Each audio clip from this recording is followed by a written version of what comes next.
você o que é. Esse modelo político-econômico, né, ele surgiu lá em 1917, na Rússia, depois da Conferência de Potsdam, quando a porção oriental da Alemanha foi dada ao URSS, ou União Soviética. Não, mano, nada disso. O socialismo surgiu em meados do século XIX, quando eu criei, eu idealizei na minha mente, ouviu? Desculpa, senhor Max. É que, sabe, o comunismo não foi algo lá muito bom para as pessoas durante a Guerra Fria e... Comunismo? Não, cara. Socialismo. Socialismo em contraste ao comunismo. O socialismo, ele é um modelo político e econômico que eu criei no século XIX para defender o trabalhador, que é subordinado dos baixos salários e uma enorme jornada de trabalho, entre outras injustiças. Veja bem, como é genial. Eu criei, ó. Se a propriedade privada acabar, o Estado distribuirá as riquezas de maneira igualitária. Todos vão receber, né? E assim não haverá mais ricos ou pobres. O controle total do Estado é a solução perfeita para todas essas injustiças burguesas. Devemos ter uma economia planificada, onde o Estado define as quantidades de produtos a serem produzidas e, para fechar com chave de ouro, teremos um único partido político, o PUX, Partido Comunista da União Soviética. Eis o socialismo perfeito. Só não chega aos pés do meu sonho, né? O comunismo. Onde o povo não é vítima das garras do Estado, porque o povo é autogovernado. O primeiro país que aderiu ao socialismo foi o meu, a Rússia, no ano de 1917, quando houve a nossa revolução que derrubou a monarquia e implantou o socialismo. A nossa revolução tinha como objetivo principal tirar Lenin do poder, pois seu modo de governar trazia apenas pobreza para nós, e mesmo assim ele nos colocou em uma guerra. Apesar das ideias socialistas terem sido criadas ainda no século XIX, foram somente no século XX colocadas em vigor. A derrota do ex-império soviético, as crises econômicas dos Estados Unidos como a Cuba e a Coreia do Norte, são a prova para o fim do socialismo. Um dos símbolos é o fim da União Soviética, que era o principal opositor do capitalismo, mas o fato mais importante é a queda do Muro de Berlim, que foi o principal marco para isso.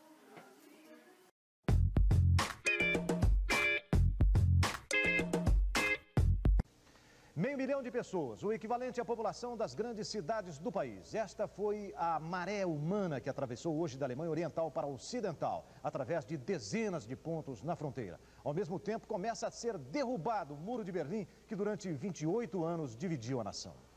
Desde cedo, uma interminável avalanche de pessoas se aglomerava nos postos da fronteira. Os guardas já nem se preocupavam em olhar direito os documentos. Só em alguns postos eles ainda pensavam em carimbar os passaportes. O número de pessoas cruzando a fronteira era tão assustador que o governo alemão ocidental já pediu que os orientais pensem bastante antes de mudar.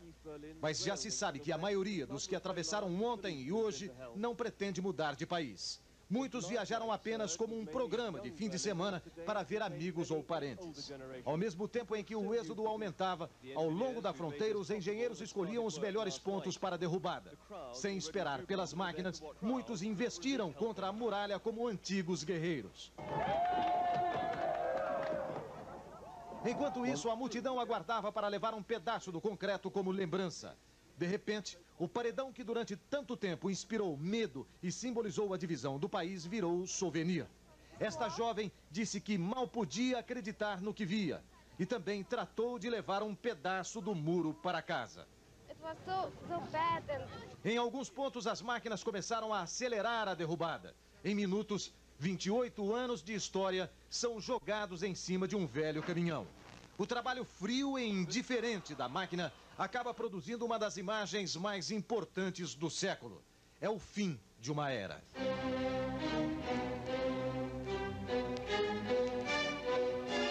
O governo da Alemanha Ocidental está preparando um programa de ajuda econômica de emergência ao lado comunista. Os orientais querem esta ajuda, mas já avisaram que não aceitam discutir uma questão: a reunificação da Alemanha. O chefe do governo alemão ocidental, Helmut Kohl, conversou hoje pelo telefone com Egon Krenz, o presidente do lado oriental. Kohl disse que a ajuda econômica está condicionada a reformas fundamentais na Alemanha comunista.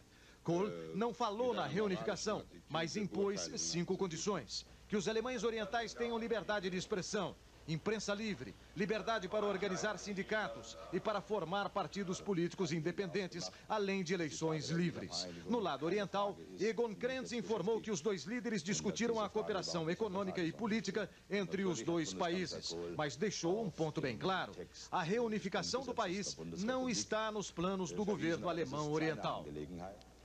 No fundo, há muito de hipocrisia nessa questão que envolve a reunificação das 2 Alemanhas. Ela, na verdade, não interessa às potências que derrotaram a Alemanha na Segunda Guerra Mundial, inclusive as chamadas lideranças do mundo livre.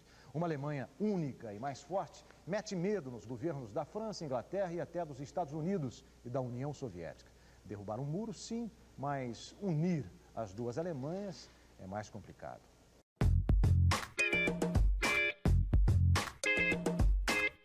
Porém, a estrutura econômica da URSS não estava preparada para uma mudança tão repentina da economia planificada para a economia de mercado que levou as 15 repúblicas a uma crise. Então, já faz muito tempo que os países que formam a nossa querida, infelizmente falida União Soviética, e eles vêm me perseguindo, não sei se perseguem você também, mas eles não me deixam mais em paz, eles querem logo acabar com a União Soviética. E nós temos essa proposta do Acordo de Minsk e eles estão propondo para que nós o assinemos, para que assim a gente os torne livre, para que assim nós tornemos todos os países livres, todas as repúblicas livres e a União Soviética será um fim. Muito interessante sua proposta. Vou assinar, parece uma opção melhor para nós. Também acho. Pode assinar.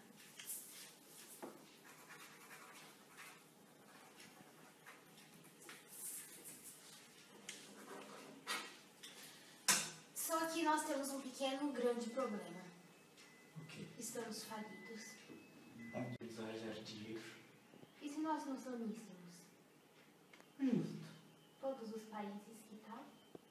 Uma ótima ideia, eu acho. Só acho que a Estônia, a Letônia e a Lituânia não estão muito dispostas a se juntar a nós. Não importa para eles. Eles vão juntar os que quiserem. É sua culpa. Não tem problema. Minha responsabilidade. Quem mandou oprimir-los durante a Segunda Guerra Mundial? Tudo bem, nós não precisamos deles. Não. Então, propõe-se que criemos a CEI, que seria a Comunidade dos Estados Independentes. Dessa maneira, então, nós uniríamos as nossas forças econômicas para tentarmos reerguer o nosso país. Porque, ok, nós não adotamos exatamente o socialismo de Marx, com aquela classe social que acabou surgindo, a nossa, de burocratas. É bom ser burocrata, a gente explorava o povo e eles simplesmente concordavam, mas tudo bem. Agora que findamos, acabamos com a União Soviética, aceita o criarmos a CI? Aceito, parece uma coisa muito boa para nós. Vou puxar.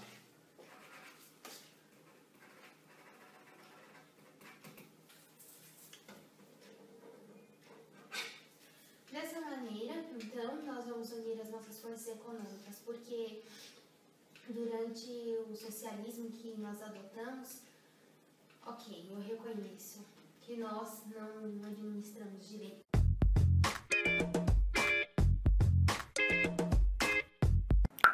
A CI tem como objetivos manter os laços e as relações de cooperação entre os novos países que se tornaram independentes da União Soviética, ou seja, ela quer estabelecer um sistema econômico de defesa entre as nações da extinta União Soviética, porém com uma forte influência do país mais poderoso do bloco, a Rússia.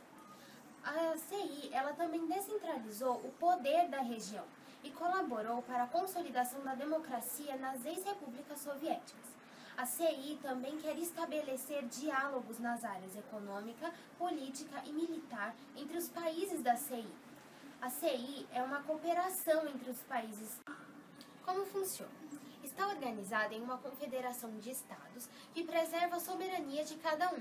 A autonomia de cada nação é respeitada, não havendo, portanto, interferência de outros países nas questões políticas internas.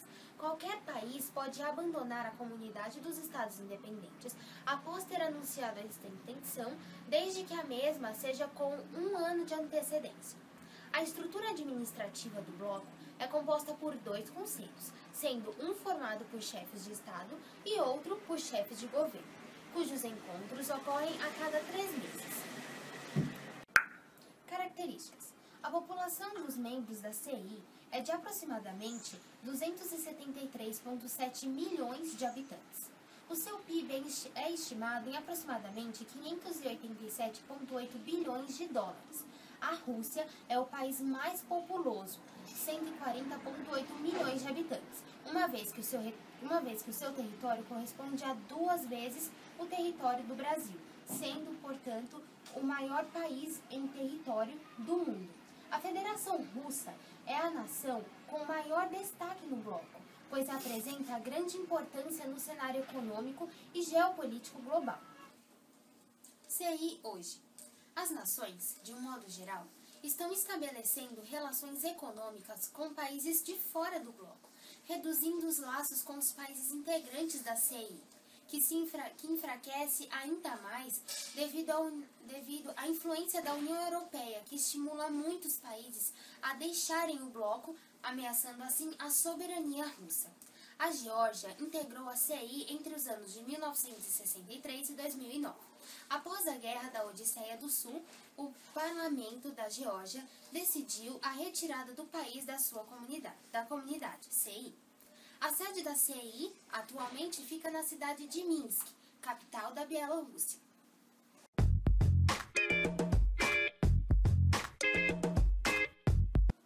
Mano, agora eu vou falar sobre o socialismo utópico. Suas ideias foram desenvolvidas na primeira metade do século XIX. Tinham como proposta mudanças sociais já muito desejadas, na época, para construir uma sociedade justa e igualitária. Porém, ao mesmo tempo em que expressava os seus sonhos, não descrevia quais ferramentas seriam usadas para chegar em seus objetivos. Agora eu vou falar sobre o socialismo científico. O socialismo científico, ou marxista, é contra as ideias utópicas. Eu e Frederick escrevemos a teoria socialista. Primeiro, estudamos o capitalismo e suas origens, e o seu acúmulo de capital e produção, sobre suas contradições. Pois para nós, o socialismo seria uma etapa para o capitalismo e o comunismo. Vou falar agora sobre o socialismo cristão. Durante a Revolução Industrial, quando aumentou o nível de exploração humana, vários teóricos cristãos lançaram apelos às classes dominantes, para que aliviassem o sofrimento das classes trabalhadoras. Nasceu assim o socialismo cristão, em uma tentativa de aplicar ensinamentos de amor e respeito ao próximo. Também tem o socialismo real. O socialismo real é aquele posto em prática. Segundo historiadores, se trata de um socialismo autoritário, devido ao terror político implementado pelos diversos regimes que já existiram no mundo. O socialismo real é tido como ditadura. O primeiro país socialista foi a Rússia, que após a vitória da Bolchevaquia na Revolução Russa, virou União Soviética.